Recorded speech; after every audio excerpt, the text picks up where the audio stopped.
এখন আমি তোমাদের আলোচনা করব হাইপেরিকাম। যদিও একটু আগেই আমি আর্নিকা বললাম, আজকে দুটো ভিডিও একসাথেই করব, কারণ ভিডিও করার সময় খুব কম হয়, তাই চিন্তা করলাম যে আজকে দুটো ভিডিও একসাথেই করব। তো এখন আমি তোমাদের হাইপেরিকাম নিয়ে বেশ কিছু আলোচনা করব। হাইপেরিকামের প্রুফ যদি তোমরা পড়ো তাহলে দেখা যাবে যে হাইপেরিকাম সম্পূর্ণ স্নায়বিক লক্ষণে ভরপুর।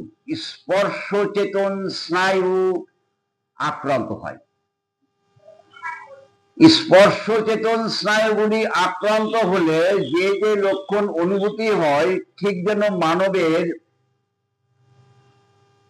স্পর্শ চেতন স্নায়ুগুলি যখন বাহ্যিকভাবে আক্রান্ত হয়, অর্থাৎ আঘাতপ্রাপ্ত হয়, তখন আমাদের হাইপেরিকামের লক্ষণগুলি আমরা পাই। অর্থাৎ পূর্বে যে লক্ষণগুলি পাই, আঘাত লাগার পরে, সুস ফুটানোর পরে, থেতলে যাওয়ার পরে, চিপটে যাওয়ার পরে যে অবস্থাগুলি আমরা পাই, সেখানে কিন্তু আমরা হাইপেরিকামের লক্ষণগুলি পাই। তাই আর্নিকা, হাইপেরিকাম এবং লিডাম এই তিনটে মেডিসিন কিন্তু আমাদের খুব গুরুত্বপূর্ণ, এবং যদি আমরা একে একটু জেনে রাখতে পারি তাহলে যে কোনো ধরনের আঘাত লাগার পরবর্তীতে, অর্থাৎ আঘাতের কুফল শুরু হওয়ার আগেই ব্যবহার করতে পারি, বা আঘাতের কুফল কিছু শুরু হলেও আমরা ব্যবহার করতে পারি। অর্থাৎ বড় কিছু দুর্ঘটনা ঘটার আগে যদি আমরা হাইপেরিকাম, লিডামপল, আর্নিকা ব্যবহার করতে পারি, তাহলে আমাদের অনেক ক্ষেত্রে আমাদের বড় বড় দুর্ঘটনার হাত থেকে এড়িয়ে চলা যায়। দেখা গেল হোমিওপ্যাথি মতে আঘাতের যে অস্ত্র চিকিৎসাগুলি হয়, সেই অস্ত্র চিকিৎসাগুলি আমাদের আর করতে হয় না, এবং তার দরুন arnica, rhus tox, ledum, hypericum, bryonia, calcarea carb, calendula, hepar sulphur, silicea, conium, strontia carb, অনেক মেডিসিন কিন্তু এই আঘাত লাগার পরবর্তী রোগ সকলের জন্য ব্যবহার হয়। তবে আমাদের হোমিওপ্যাথির সব থেকে বড় একটা জিনিস তোমরা খেয়াল করবা, treat the patient are not the disease. তার মানে রোগী কেমন জাতীয় লক্ষণ সকল প্রকাশ করছে, সেই লক্ষণ কোন মেডিসিনের মধ্যে আছে তাকেই দেব। ওই আঘাত লেগেছে বলে আর্নিকা, ওই এমন কোনো কথা নেই। সুস ফুটেছে বলে হাইপেরিকাম না, সুস ফুটলে লিডাম, থেতলে গেলে হাইপেরিকাম না। যদি হাইপেরিকামে থেতলে যাওয়ার পরেও যদি হাইপেরিকামের লক্ষণ না দেয়, তাহলে কি আমি হাইপেরিকাম ব্যবহার করব? সুস ফুটার পরে যদি লিডামের লক্ষণ না দিয়ে ওখানে যদি হাইপেরিকামের লক্ষণ দেয়, তাহলে আমি হাইপেরিকাম দেবো, লিডাম দেবো কেন? এই ব্যাপারগুলি, এই homoeopathy law of similar, law of simplex, law of minimum কথাটা কিন্তু আমাদের সর্বদাই মনে রাখতে হবে। আবার আঘাতের স্থান ভেদে আমাদের কিছু ওষুধের গ্রুপ আছে। লক্ষণ তো সর্বশ্রেষ্ঠ প্রয়োজন, কিন্তু আমাদের যদি আঘাতের স্থানটা ভেদ করতে পারি, মানে ডিভাইডেশন করতে পারি, তাহলে ওষুধ আমাদের কম সংখ্যক হয়ে যায়, তার মধ্যে তখন ইন্ডিভিজুয়াল করা যায়। আমাদের মেরুদণ্ডের উপরে যদি আঘাত লাগে, আমরা অনেক সময় ন্যাট্রাম সল্ট ব্যবহার করি। যদি আমি এখানে বলিনি ন্যাট্রাম সল্ট, তাহলে স্পাইনাল কর্ডে যদি আঘাত লাগে ন্যাট্রাম সল্ট ব্যবহার হয়। তাহলে ন্যাট্রাম সল্টের কি লক্ষণ পাওয়া যায় এটা জানতে হবে। তাহলে আমরা বলছি আঘাতের স্থান ভেদে হাইপেরিকামের যে স্থানগুলি, সেটা আমি খুব সহজ করে বলি, আমি খুব সহজ সরলে বোঝানোর চেষ্টা করব।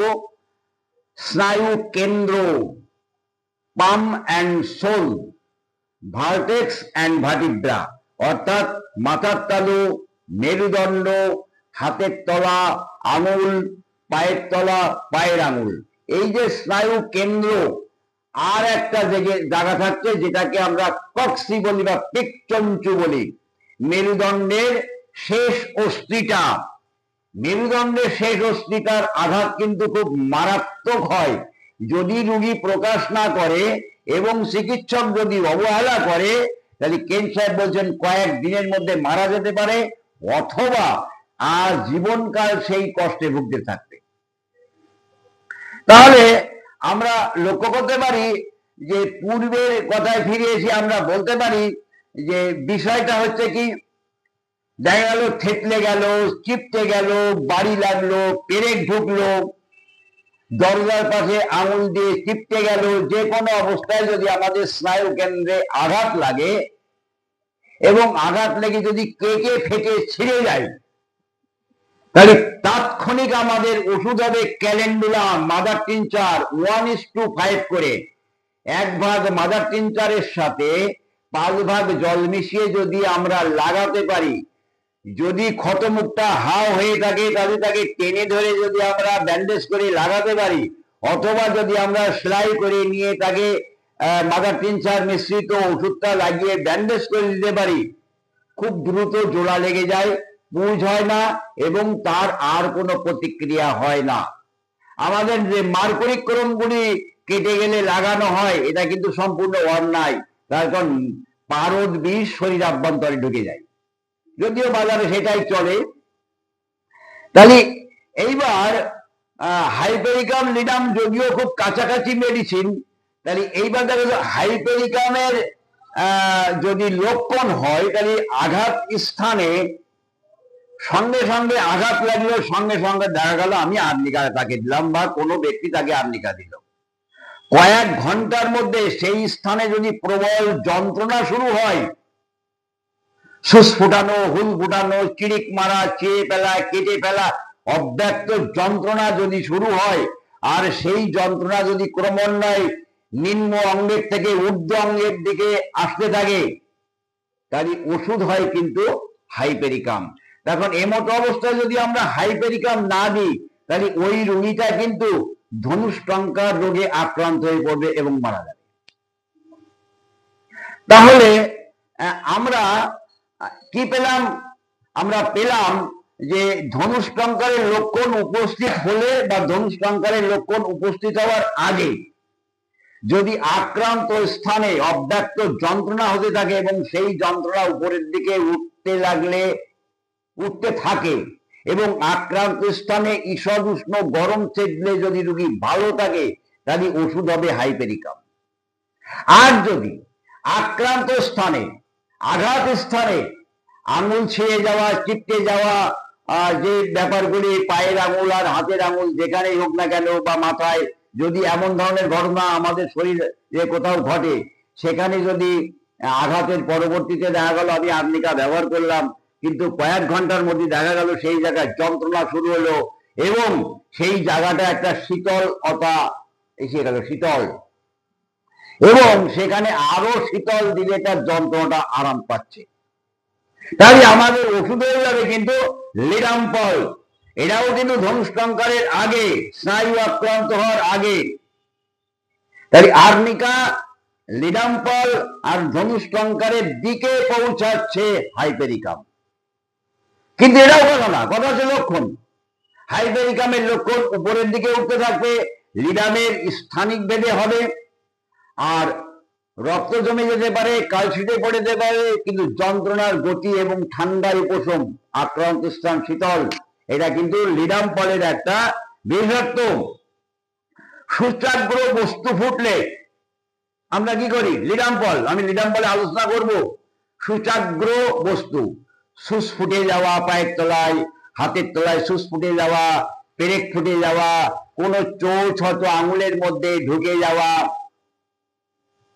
যদিও সেটা বের করে ফেলতে লাগে, যদি বের করার মতন অবস্থা না থাকে, তাহলে যন্ত্রণা সিমটমস অনুযায়ী ওষুধ দিতে হবে, আর পরবর্তীতে আমাদের সিলিকা, অ্যানাগেলিস বা হিপার সালফারের লক্ষণ দেবে, এবং এই ওষুধগুলি সিমটমস অনুসারে যদি ব্যবহার করা যায়, তাহলে ওই যে কাঁটাটা ফুটেছে, চোষটা ফুটেছে, ওর চারিপাশে পুষ তৈরি করে ঢিলা করে দেবে এবং তখন বেরিয়ে আসবে।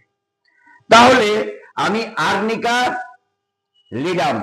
লিডামের ওই জায়গাটা শীতল হয়ে যাবে, ঠান্ডা জলে উপশম হবে, যন্ত্রণা অব্যক্ত যন্ত্রণা হবে লিডাম, আর হাইপেরিকামের যন্ত্রণা হবে সুস ফুটানো, ছিঁড়ে যাওয়া, চিরিক মারা, অব্যক্ত যন্ত্রণা, যন্ত্রণা যখন হয় না তখন রোগী ঠিক বলতে পারে না যে কেমন টাইপের যন্ত্রণা হচ্ছে। আমরা ওষুধের মধ্যে পড়ি নানান ধরনের ওয়ার্ড গুলি, কিন্তু রোগী ঠিক বলতে পারে না নানান ধরনের নানান প্রচন্ড যন্ত্রণা হচ্ছে এইরকম বলেই সে ব্যক্ত করে। ঠিক এই যন্ত্রণাটা লক্ষ্য করবা, একটু ঈষৎ উষ্ণ গরম দিলে উপশম হচ্ছে এবং যন্ত্রণার গতির জন্য ক্রমান্বয়ে ঊর্ধ্ব দিকে, ব্যাস হাইপেরিকাম। এগুলি অস্ত্র চিকিৎসক বা অ্যালোপ্যাথির বন্ধু, মানে রোগীর বন্ধু। অ্যালোপ্যাথি আর করতে হয় না, আমাদের হাতেই কিন্তু এই মারাত্মক অবস্থাগুলি পূর্বেই কিন্তু ঠিক হয়ে যায়।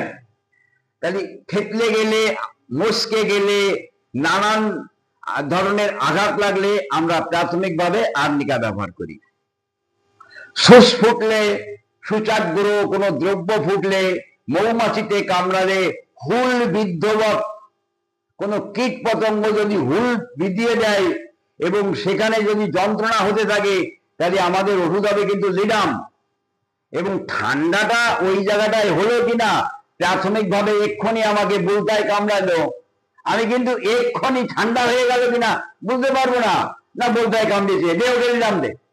আর বুলতায় কামড়ানোর পর যদি আমার সারা গায়ে আমবাত অর্থাৎ আর্টিকারিয়া প্রকাশ পায়, তাহলে আমাদের অ্যাকিস দিতে হবে। এই যে ব্যাপারগুলি কিন্তু বিচক্ষণ চিকিৎসক খেয়াল করবে যে এই যে বুলতাটায় কামড়ালো বা মৌমাছিটায় কামড়ালো, এখন রোগীর অবস্থাটা কি। তাহলে যদি যন্ত্রণা হতে থাকে, অন্যান্য কোনো লক্ষণ প্রকাশ না করে থাকে, তাহলে আমি তখন প্রথমে লিডাম দেব। তাহলে সূচাগ্র, হুল ফুটানো, সূচ অগ্র অর্থাৎ মাথা সরু এমন দ্রব্য যদি পায়ে ফোটে, হাতে ফোটে বা শরীরের কোথাও বিদ্ধ হয়, তাহলে প্রথম অবস্থায় রক্ততম পড়ে, যন্ত্রণা বেশি হয়, তাহলে প্রথম অবস্থায় অন্যান্য লক্ষণকে উপেক্ষা করে প্রথমে আমি লিডাম দিয়ে দেবো। বোঝা গেল? আর যদি যন্ত্রণা উপরের দিকে বয়, সে পরবর্তীতে হাইপেরিকাম থাকলো তো আমাদের হাতের কাছে। এবার থেতলে গেলে, মস্কে গেলে, হাত পা যদি মস্কে যায়, থেতলে যায় এবং সেখানে যদি কালশিটে পড়ে, তাহলে আমাদের কিন্তু ওষুধ হবে আর্নিকা। তাহলে আর্নিকা, হাইপেরিকাম আমি বললাম। হাইপেরিকামে কিন্তু ন্যাচারাল কোনো ডিজিজ আমি এই পর্যন্ত বলছি না, আর জেমস টালার কেন্টও কিন্তু বলতে পারেননি। অর্থাৎ প্রাণ শক্তি, ন্যাচারাল ভাবে প্রাণ শক্তি আক্রান্ত হয়ে রোগগ্রস্ত হওয়ার ইতিহাস হাইপেরিকামের মধ্যে খুব কম, লিডামে আছে, আর্নিকাতে আছে। আঘাতের পরবর্তী যে কুফল সমূহ অর্থাৎ যে লক্ষণগুলি প্রকাশ পায়, সেখানে আমাদের হাইপেরিকাম ব্যবহার্য। ঠিক আছে, হাইপেরিকাম সম্পর্কে বললাম, আমি লিডাম সম্পর্কে পরের দিন বলবো।